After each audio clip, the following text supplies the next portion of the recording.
There is a moment in every World Cup when the football stops being simple.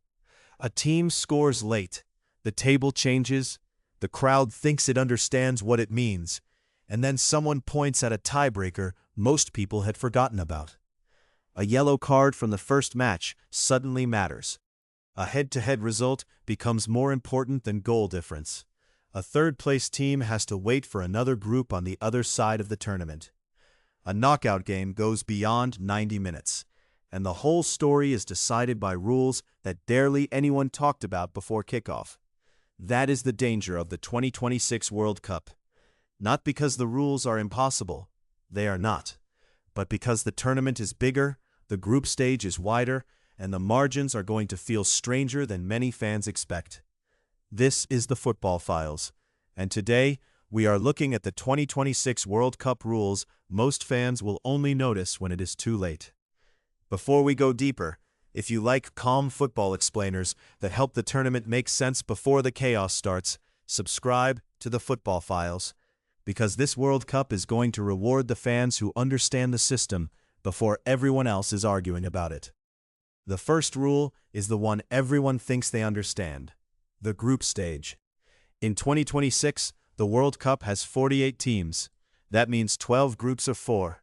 Each team plays 3 group matches. A win is worth 3 points. A draw is worth 1. A defeat is worth nothing. So far, that sounds familiar. But the escape route is different. In the old 32-team format, the top 2 teams in each group advanced, and everyone else went home. It was harsh, but it was easy to follow. Finish first or second, and you survived. Finish third or fourth, and the tournament was over. In 2026, the top 2 teams in each of the 12 groups still go through, but they are joined by the 8 best third-place teams. That creates a round of 32, and it changes the psychology of the entire first phase. A third-place finish is no longer automatically failure. It might be enough, it might not, and that uncertainty is where the first wave of confusion begins. Imagine a team loses its opening match, draws the second, and wins the third. 4 points from 3 matches. In the old format, fans would immediately ask whether that was enough for second place. In 2026, they also have to ask another question. If it is only third, how does it compare with third place in 11 other groups? That is a completely different kind of tension. It means the final whistle in one stadium may not be the final answer. A team can walk off the pitch third in its group, apparently alive, and still need results from other groups to confirm whether the campaign continues. Supporters may spend hours or even days watching a separate table that does not belong to any single group. That is where the World Cup becomes less like a simple league table and more like a moving puzzle. The second rule is the third-place ranking itself. FIFA's criteria for the best third-place teams begin with points from all group matches, then goal difference, then goals scored, then team conduct score, then FIFA ranking. That order matters. It means a third-place team with 4 points will usually be in a stronger position than one with 3. But if several teams are level, goal difference becomes the next line of survival. After that, goals scored can matter. And if the race becomes unbelievably tight, discipline can enter the story. This is where fans can get caught out. A team might already be out of the race for second place, but a late goal can still change its third-place profile. A meaningless-looking consolation goal may improve goal difference. A second goal in a game that still ends in defeat may become relevant against another third-place team in another group. A booking in stoppage time may not only affect a player's availability, it may also affect a team conduct score if everything else is level. Most of the time, those details will not decide anything. But World Cups are not remembered for most of the time. They are remembered for the one night when a tiny rule suddenly becomes the headline. The third rule is the one that will surprise fans who still think group tiebreakers start with goal difference. For the 2026 World Cup, when 2 or more teams in the same group are level on points, FIFA's listed process begins with matches between the teams concerned. That means head-to-head points come first, then head-to-head goal difference, then head-to-head goals scored. Only after that does the ranking move to overall group goal difference and overall goals scored. That is a massive mental shift. Many World Cup viewers are used to looking at the table and immediately checking goal difference. Team A is +3, Team B is +1, so Team A must be ahead. That instinct may be wrong if the teams are level on points and their direct meeting or their mini-table says something different. This can change the drama before the final match has even started. If two teams are level and one has already beaten the other, that head-to-head result may carry more weight than a bigger goal difference built against the fourth team in the group. A team can score heavily in one match and still be behind a rival because it lost the direct game. That does not make the rule unfair. It simply changes what matters. Under a goal difference first system, every extra goal against the weakest team can reshape the group. Under a head-to-head first system, the direct match between tied teams becomes the real dividing line. It rewards the result against the team you are competing with most directly. But for fans, it can feel strange, especially if the table graphic on television does not explain it clearly in the moment. The fourth rule is the mini-league. When more than two teams are tied on points, the tiebreaker is not just one head-to-head result.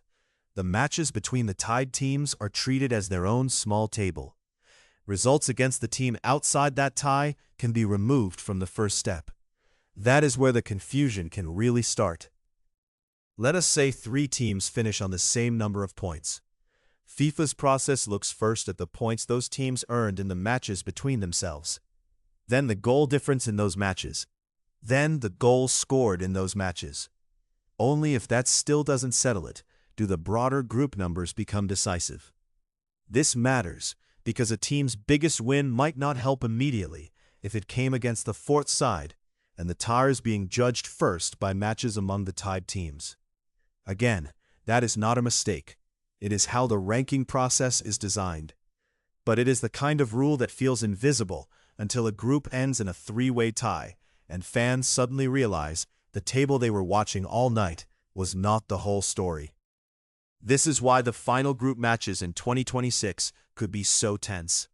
Not just because teams need points, but because they may need the right points against the right opponent, and because one goal can matter differently depending on who is tied with whom. The fifth rule is the order after head-to-head. If head-to-head points, head-to-head goal difference, and head-to-head goals scored do not separate the teams, then the process moves to overall goal difference in all group matches. After that, goals scored in all group matches. This is the part fans know better. Goal difference, goals scored, the normal table logic. But because it comes after the head-to-head stage, it may not be the first answer. It may be the second layer. That distinction matters for commentary, for social media arguments, and for the emotional experience of watching the last 10 minutes of a group game. A team might be chasing one more goal because it needs overall goal difference. Another team might be protecting a direct head-to-head advantage. A third team might be hoping two rivals remain tied in exactly the right way. The same goal can mean different things for different teams. The tournament will be full of live tables. Some will be accurate. Some will be simplified. Some will lag behind the full tiebreaker logic. And when the margins get thin, fans will need to know which layer of the rules they are actually watching. The sixth rule is team conduct score. This is the one that sounds like an afterthought until it decides something. If teams are still level after the football criteria, FIFA's process includes the highest team conduct score for players and team officials based on yellow and red cards. In plain English, discipline can become a tiebreaker. That means bookings are not only a matter of suspension risk. In an extreme scenario, they can affect the group table or the ranking of third-place teams. This is rare. It sits deep in the chain. Points, head-to-head, goal difference, and goals scored should normally settle most groups. But rare is not the same as irrelevant. World Cup history has already shown that disciplinary records can matter in tournament ranking. And in a 48-team competition with 12 groups and 8 third-place slots, there are more moving parts than before. The most important thing is not to exaggerate it. Fans should not watch every yellow card as if it automatically changes qualification. Most yellow cards will not. But if two teams are level in almost every football category, the disciplinary record can become the quiet detail that sends one team forward and another team home. That is why a late booking for time wasting, dissent, or a frustrated foul can look harmless in the moment and then become part of a much bigger story. The seventh rule is FIFA ranking at the end of the chain. If the other tiebreakers cannot separate the teams, FIFA's process uses the most recent published FIFA Coca-Cola Men's World Ranking. This is another rule that many fans will only notice if everything else fails. On one hand, it is logical to have a final football-based reference point instead of leaving the outcome unresolved. On the other hand, it can feel strange for a World Cup place to be influenced by a ranking created before the final whistle of that group. But that is the system, and because it sits at the end, it should be treated as a last resort, not the main story. Still, it creates one important point for viewers. If two teams cannot be separated by points, direct results, goal difference, goals scored, and team conduct, the answer may come from outside the tournament table itself. That is the kind of rule that can create outrage if people only learn about it after their team is affected. The eighth rule is that the round of 32 changes the whole knockout path. The 2026 champion will need to play 8 matches, not 7. That is because the expanded format adds an extra knockout round after the group stage. This is easy to say, but it has big consequences. A group winner does not simply move into the old round of 16. It enters a round of 32. Some group winners will face third-place teams. Some runners-up will face other runners-up. The specific third-place matchups depend on which groups produce the best third-placed qualifiers. That means the bracket is not just about finishing first or second. It is also about which third-place teams survive from which groups. For fans, this creates another layer of uncertainty. You may know your team has qualified before you know exactly who it will face. A matchup can depend on results in other groups. The draw path can feel provisional until the whole third-place picture is complete. This is one of the biggest differences between understanding the format on paper and living through it in real time. On paper, 8 third-place teams advance. Simple. In real time, every third-place team belongs to a different group. Every group finishes at a different moment. The bracket has to allocate those teams into predetermined slots, and fans have to wait for the puzzle to close. The ninth rule is extra time. Once the knockout stage begins, draws are no longer enough. If a match is level at the end of normal playing time, extra time is played. Extra time consists of 2 15-minute periods. If the score is still level after that, the match goes to a penalty shootout. This is familiar to most football fans, but the 2026 context changes the weight of it. There is an extra knockout round. The tournament is longer for the teams that go deep. Travel and recovery are already major themes because the World Cup is spread across Canada, Mexico, and the United States. The team that wins the tournament will have played 8 matches. So extra time is not just 30 more minutes. It is 30 more minutes inside a bigger endurance test. A squad that looks strong in the group stage can be stretched by a round of 32 match that goes to extra time. A favorite can survive one night and still pay for it 4 days later. A team with more bench depth may benefit. A team carrying tired legs may start making mistakes. Fans usually treat extra time as a dramatic extension of one match. Coaches often see it as a cost that can echo into the next one. The 10th rule is penalties.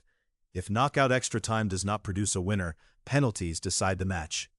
Each team takes kicks according to the laws of the game, and if they remain level after the initial sequence, the shootout continues until one side leads after an equal number of kicks. Penalties are often described as a lottery. That is too simple. They are pressure, preparation, technique, psychology, and fatigue compressed into a few seconds. But for this episode, the key point is different. Penalties are not a separate competition. They are part of the rules of survival. A team can control a match for long periods and still be eliminated from the World Cup because it cannot finish the job before the shootout.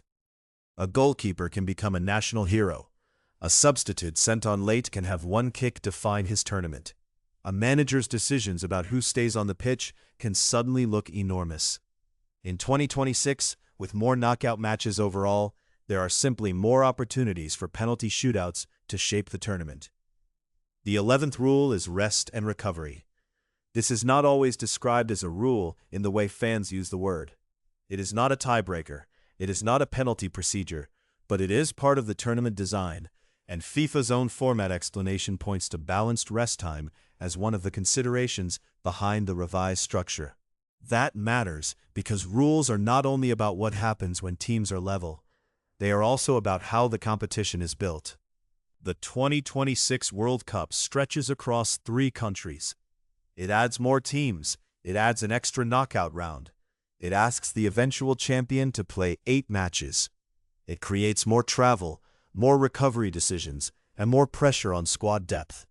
Fans may only notice this when a manager rotates heavily, when a star is protected, when a team looks flat after extra time, or when a side that seemed weaker suddenly benefits from a cleaner rest window.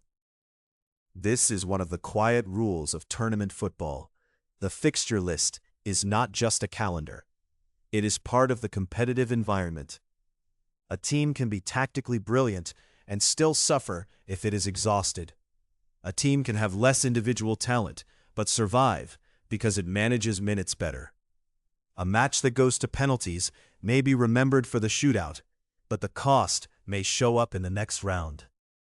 So when fans ask why a coach is taking off a key player early, or why a group winner still seems nervous about the path ahead, the answer may be hidden in the recovery maths. In a longer World Cup, winning the next match is not always the only concern. Surviving the match after that matters too. The 12th rule is that not every important rule will feel important at the time. This is the real theme of the episode. The World Cup is watched emotionally. Fans follow the ball, they follow the score, they follow the big names, they follow the table when the broadcaster puts it on screen. But tournament football is also a rules machine. The order of tiebreakers decides what kind of goal matters. The third-place system decides whether survival is immediate or delayed. Team conduct turns discipline into a ranking detail. FIFA ranking provides a final escape hatch. Extra time and penalties define knockout survival. And the round of 32 means the path to the trophy is longer than before. None of these rules are hidden. They are published. They are explainable. But they are easy to ignore until the moment they become personal. If your team is comfortably top of its group, you will not care about the third-place table. If your team wins its direct match, you may suddenly love head-to-head. If your team has a better goal difference but lost the direct game, you may hate it. If your team picks up too many cards, you may start calculating discipline. If your team finishes third, you may spend the next 2 nights cheering for results in groups you did not care about before. That is what makes the 2026 World Cup so interesting. It is not just the biggest World Cup. It is a tournament where more teams remain alive, more tables matter at the same time, and more fans will discover the fine print under pressure. The best way to watch it is not to memorize every article of the regulations. It is to understand the handful of rules most likely to become dramatic. Third place can be enough, but only 8 of 12 third-place teams advance. Second, head-to-head comes before overall goal difference in the group tiebreaker process. Third, 3-way ties can create mini-tables that remove the result against the 4th team at the first stage. Fourth, discipline and FIFA ranking sit at the end of the ranking chain, ready to matter only if the football numbers cannot separate teams. Fifth, the extra knockout round means the champion's road is longer, and extra time can have a bigger physical cost. And finally, the bracket may not feel settled until the third-place puzzle is complete.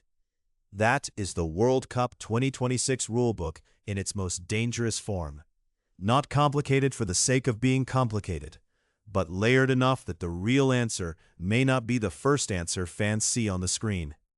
So when the final group games arrive, watch the score, watch the table, but also watch the direct results, the goal difference, the goals scored, the cards, and the other groups still waiting to finish.